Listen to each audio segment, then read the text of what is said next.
Assalamualaikum warahmatullahi wabarakatuh. Perkenalkan, nama saya Nazila Rami Nur Hadi, NIM 1814046 dari kelas PGMIB. Di video ini saya akan menjelaskan mengenai review hasil analisis artikel yang telah saya lakukan. Baik, langsung saja ke artikel yang pertama. Di sini, artikel yang saya dapatkan berjudul Upaya Meningkatkan Aktivitas Hasil Belajar Siswa pada Materi Pecahan dengan Pendekatan Kontekstual Teaching and Learning kelas 4 SDN Sumur 3. Penulisnya Pujiwati, afiliasinya Program Studi Pendidikan Guru Sekolah Dasar, Fakultas Keguruan dan Ilmu Pendidikan Universitas Muria Kudus, Kampus UMK Gondang Manis, Bay Kudus.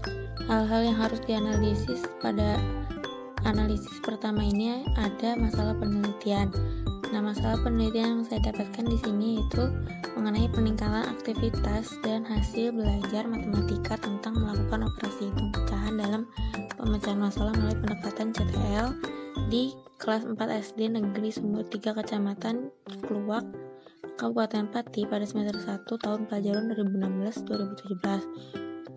Selanjutnya ada rumusan masalah penelitiannya. Yang pertama, ada bagaimana cara meningkatkan prestasi hasil belajar siswa dengan menggunakan pendekatan CTL pada mata pelajaran matematika dengan materi pokok melakukan operasi hitung pecahan dalam pemecahan masalah di kelas 4 Sekolah Dasar Negeri Sumur 3 Kecamatan Kluwak tahun 2016-2017. Rumusan masalah yang kedua yaitu apakah dengan pendekatan CTL dapat meningkatkan aktivitas belajar matematika tentang melakukan operasi hitung pecahan dalam pemecahan masalah kelas 4 SD Negeri Sumur 3. Ya, masalah yang ketiga yaitu apakah dengan pendekatan CTL dapat meningkatkan hasil belajar matematika tentang melakukan operasi hitung pecahan dalam pemecahan masalah kelas 4 SD Negeri Sumur 3. Lalu tujuan penelitiannya yang pertama ada untuk mengetahui seberapa besar peningkatan motivasi belajar siswa dalam belajar matematika tentang melakukan operasi hitung pecahan dalam pemecahan masalah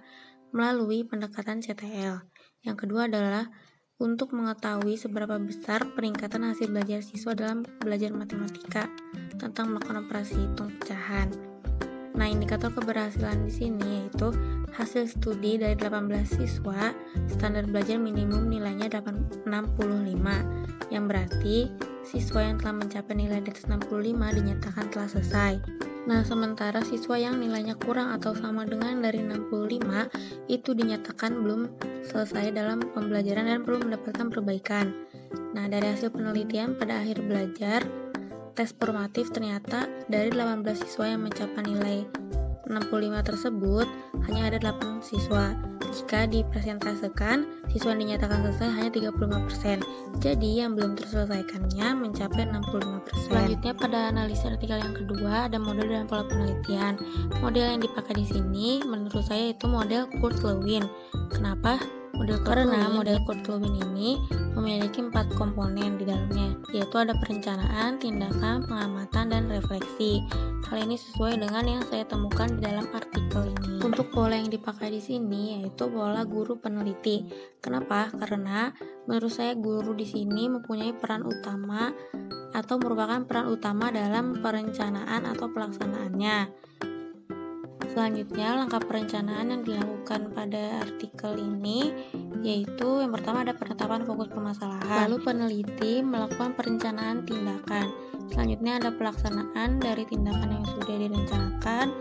Yang keempat ada observasi dan pengumpulan data, dan yang terakhir ada refleksi.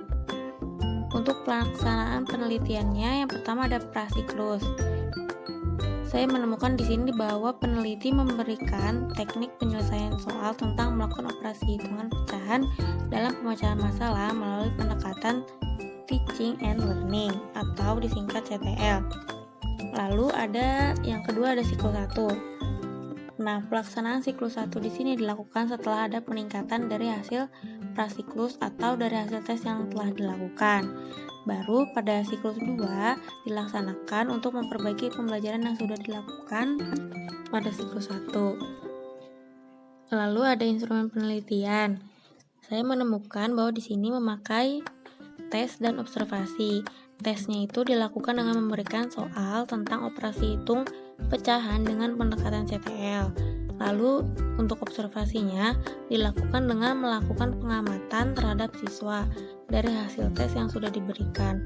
Lalu mendapat hasil yang akan digunakan untuk memperbaiki kesalahan yang terjadi di dalam kelas. Selanjutnya untuk analisis artikel yang ketiga, di sini ada analisis data dan penyajian data. Pada analisis datanya, menurut saya menggunakan metode kualitatif.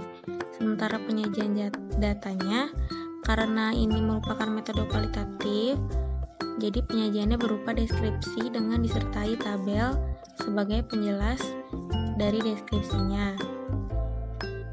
Berikut adalah gambar berupa deskripsi yang disertai dengan tabel.